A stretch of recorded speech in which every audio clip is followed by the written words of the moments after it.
Hi guys, I'm Dr. Renee. I'm an NHS GP, a broadcaster and medical writer. This is one of my health summaries. The WHO is a corrupt political organisation that has very little to do with the health of you and I. Donald Trump has made headlines once again this week by announcing that the United States will withdraw its funding from the World Health Organization, WHO.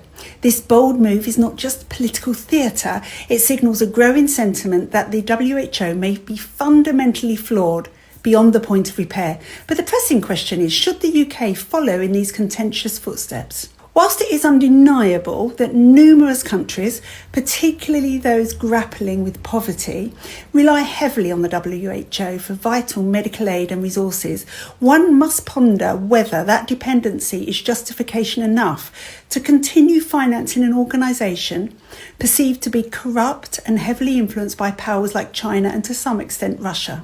More troubling is the WHO's alarming shift away from its original mission of health advocacy. In the wake of the so-called COVID-19 pandemic, the organisation's failures in judgment and response have left many people disillusioned. Their notorious attempts to micromanage our lives, even dictating aspects of sexual education curriculum for our children, only adds to the confusion and concern, prompting many to scratch their heads in disbelief, including me. It's also crucial to recognise that the WHO operates under the influence of its financial supporters. Its structure simply doesn't allow for true independence. The organisation is beholden to the nations and the corporations that fund it. Bill and Melinda Gates is one of those, which directly influences its direction and leadership. Take, for example, Tedros Adhanom Ghebreyesus, the WHO's Director General, a figure whose past affiliation with the Tigray People's Liberation Front, a politically contentious party in Ethiopia, has led to accusations of partisanship. He's been branded a criminal by Ethiopia's own military chief, which of course he denies, and has faced scepticism regarding his leadership.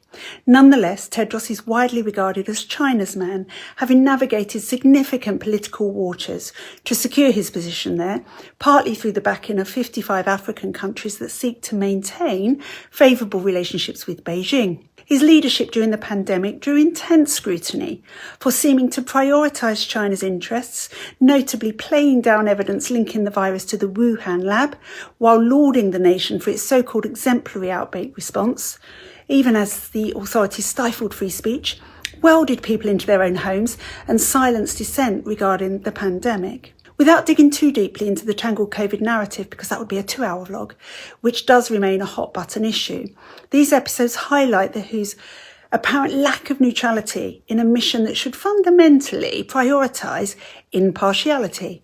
The organisation's shift away from the inclusive and community-orientated health philosophy enshrined in the Alma-Ata Declaration of 78 marks a departure from its roots. Instead of championing broad public engagement, the WHO seems to have morphed into a top-down authority, fumbling during what many consider the defining crisis of our era. The alarming reality is that the WHO has proven sluggish in responding to emerging health threats, unable to contain infectious disease outbreaks efficiently. I would argue that's because it's impossible. And with a budget nearing $7 billion, of which the US, the UK and EU taxpayers contribute over half, concerns about fiscal accountability and oversight loom large. In addition to public funds, the WHO has accepted hundreds of millions from non-state actors.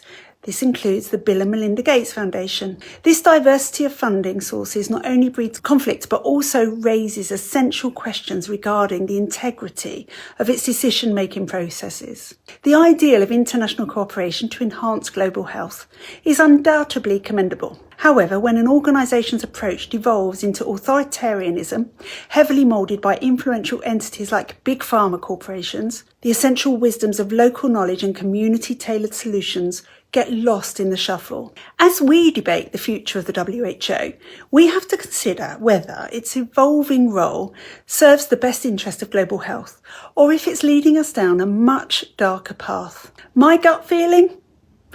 I think we definitely should withdraw, and we should spend our time and money improving the health of the nation so that they are better placed to cope with whatever comes, including another pandemic. Because if you have a healthy nation, They don't die in pandemics. And we saw that around the world.